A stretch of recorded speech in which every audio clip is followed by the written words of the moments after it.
O Senhor esteja convosco. Ele está no meio de nós. Proclamação do Evangelho de Jesus Cristo, segundo João. Glória a vós, Senhor. Naquele tempo, Jesus foi ao Monte das Oliveiras. De madrugada, voltou de novo ao templo. Todo o povo se reuniu em volta dele. Sentando-se, começou a ensiná-los. Entretanto, os mestres da lei e os fariseus trouxeram uma mulher surpreendida em adultério. Colocando-a no meio deles, disseram a Jesus: Mestre, esta mulher foi surpreendida em flagrante adultério. Moisés, na lei, mandou apedrejar tais mulheres. Que dizes tu? Perguntavam isso para experimentar Jesus e para terem motivo de o acusar. Mas Jesus, inclinando-se, começou a escrever com o dedo no chão. Como persistissem em interrogá-lo, Jesus ergueu-se e disse: Quem dentre vós não tiver pecado, seja o primeiro a atirar-lhe uma pedra. E tornando a inclinar-se, continuou a escrever no chão. E eles, ouvindo o que Jesus falou, foram saindo um, a começar pelos mais velhos. E Jesus ficou sozinho, com a mulher que estava lá no meio do povo. Então Jesus se levantou e disse: Mulher, onde eles estão? Onde estão eles? Ninguém te condenou? Ela respondeu: Ninguém, Senhor. Então Jesus lhe disse: Eu também não te condeno. Podes ir, e de agora em diante não peques mais. Palavra da salvação. Glória a vós, Senhor.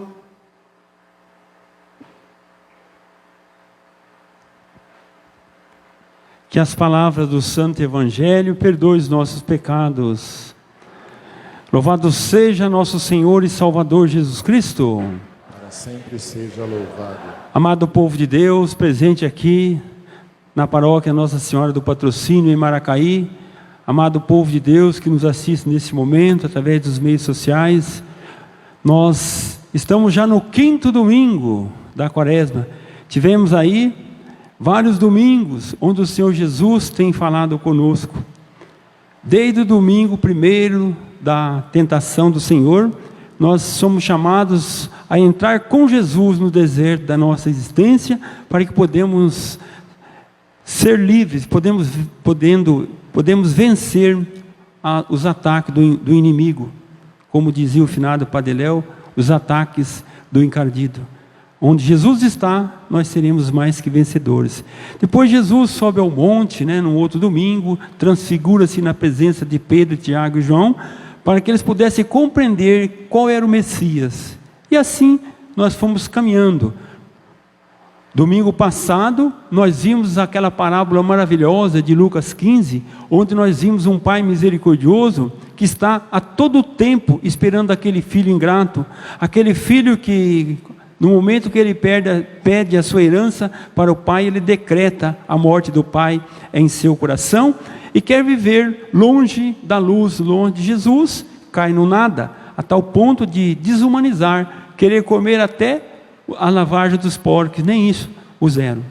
E nós fomos caminhando, chegando aqui no 5º domingo, já bem próximo da Páscoa do Senhor, já que no próximo domingo nós vamos entrar nessa belíssima Semana Santa, como dizia o pessoal mais antigo, a Semana Maior, onde nós vamos contemplar essa riqueza desse Deus que vem até nós, que cria cada um de nós a sua imagem e semelhança, e não quer que nenhum de seus filhos se perca, a exemplo do Pai misericordioso da passagem de Lucas 15. Hoje, o Evangelho de São João apresenta-nos uma outra história, onde foi pego uma senhora, não é, que cometeu adultério, ela é pega, e essas pessoas, os mestres da lei e os fariseus, poderiam bem apedrejar essa mulher, mas eles queriam, na verdade, era matar Jesus. Por isso chega Jesus, e se Jesus fosse contra a lei, ele seria morto, e se ele falasse que a mulher tinha que ser apedrejada, como ele ia ser também amoroso? Ele ia entrar em contradição. Mas os fariseus e os mestres da lei esqueceram que estava falando com a luz, que é Jesus, sabe tudo, né? É o Deus conosco, é o Emanuel. Portanto, ele sonda os corações e sabia da dureza do coração desses mestres da lei e fariseu. Pega-se uma mulher, lança-se lá no meio aos pés de Jesus, essa mulher pecadora, não é? Surpreendida em adultério, para ser apedrejada, ser morta. Mas o olhar misericordioso de Jesus transcende toda a maldade que existe no coração do ser humano, porque Ele quer salvar a cada um de nós. Nós ouvimos no Evangelho que eles ficaram insistindo em Jesus. Jesus, no primeiro momento, ele olha, inclina a sua cabeça e começa a escrever com os dedos, com o seu dedo no chão. Aqui a gente pode ver a história lá de Moisés. Os estudiosos dizem que Jesus escreveu com o seu dedo na tábua. Deus escreveu, né, na tábua os mandamentos. E aqui Jesus inclina e escreve nesse barrinho na areia. Barro sou eu, sou você, essa mulher pecadora, também é o mestre da lei. É como se Jesus quisesse escrever com o seu dedo dentro do meu e do seu coração, nessa areia, nesse barro que somos nós, para que nós possamos nos converter, chegar no ponto desse Pai que é misericordioso. Permitir que esse Deus, com o seu dedo do seu amor, transforme toda a dureza do nosso coração, como essa dureza desses mestres da lei e dos fariseus. E quando a gente permite que o Senhor toque em nós, cuide de nós, trabalhe esse barro que somos nós, já falei em outras homilias, somos barros amados. Precisamos deixar que Deus nos modele constantemente e assopre em nossas narinas com a força do Espírito Santo, para que possa nascer uma nova criatura. Senão não tem sentido algum a gente participar de retiros, participar de cursos, participar da missa e não deixar o autor da graça trabalhar esse barro que somos cada um de nós. Aqui eles estavam, cada um certamente, os doutores da lei, com algumas pedras nas mãos para atingir essa mulher pecadora. Ela foi pega, se ela estava em adultério, cadê o homem que estava com ela? Não é verdade? Cadê o homem? Ambos na lei mosaica tinham que ser apedrejados. Naquela época era terrível, mas Jesus vem transformar essa lei. Agora é a lei do amor. Aquele pai que não gosta de pecado, Deus odeia o pecado, nós temos que deixar bem claro isso, mas Ele ama o pecador, que somos cada um de nós, que já nascemos com o pecado de Adão, temos a concupiscência, por isso somos barro, pecador, mas é um barro amado por esse Deus. Então essas pessoas certamente tinham algumas pedras para atingir essa mulher. Quais são as pedras que estão nas suas mãos, vocês que estão nos assistindo nesse momento? Às vezes nós estamos com a sacolinha cheia de pedra, quando tocamos nos filhos, quem é casado, que fala que o filho é um zero à esquerda, que não tem jeito. Quando o esposo fala para a esposa, está atingindo pedra, tocando pedra na cabeça. Nós também adulteramos, ou seja, nós traímos Jesus quando a gente não coloca em prática os seus ensinamentos, quando a gente não permite que esse Jesus trabalhe em nós, quando a gente participa da missa e não saímos ser eucaristizados, comungamos indignamente. Então, cada vez que a gente toca a pedra em alguém, ou fala mal da vida do outro, ou o pai fala para o filho que ele não tem jeito, isso vai sendo incutido na cabeça de um filho, ele passa a acreditar. É como que aquele elefante que está lá no circo, ele vai crescendo, vira um monstro, né? Mas colocaram na cabeça dele que ele não tem condições de tirar, de arrebentar aquela estaca que está ali, fica aprisionado.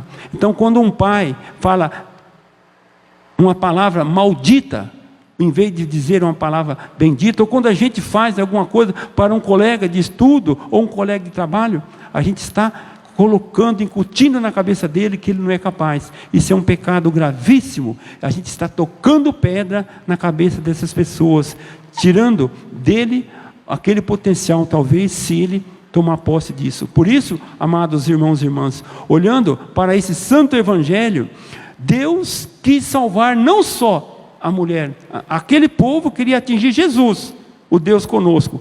Aqui, Jesus não quer salvar só essa pecadora adúltera, mas Ele quer salvar também esses fariseus e o mestre da lei. O nosso Deus quer salvar a cada um de nós, e nós bem sabemos disso. Para que Ele nos salve, nós temos que olhar para a segunda leitura e compreender o que Paulo fala aos filipenses. Eu diria que, a exemplo de Paulo, que é Saulo, no caminho da nossa existência, no caso de Saulo, ia a Damasco, também certamente com as pedras nas mãos, para atingir os cristãos, porque naquela lista dele, ele ia prender e matar alguns. Mas permitiu ser alcançado por Jesus naquele trajetório da vida dele. E aquela luz ofuscou aquele homem que precisou ser levado à rua direita, e um tal de Ananias impôs a mão sobre ele e retirou as escamas do olho dele.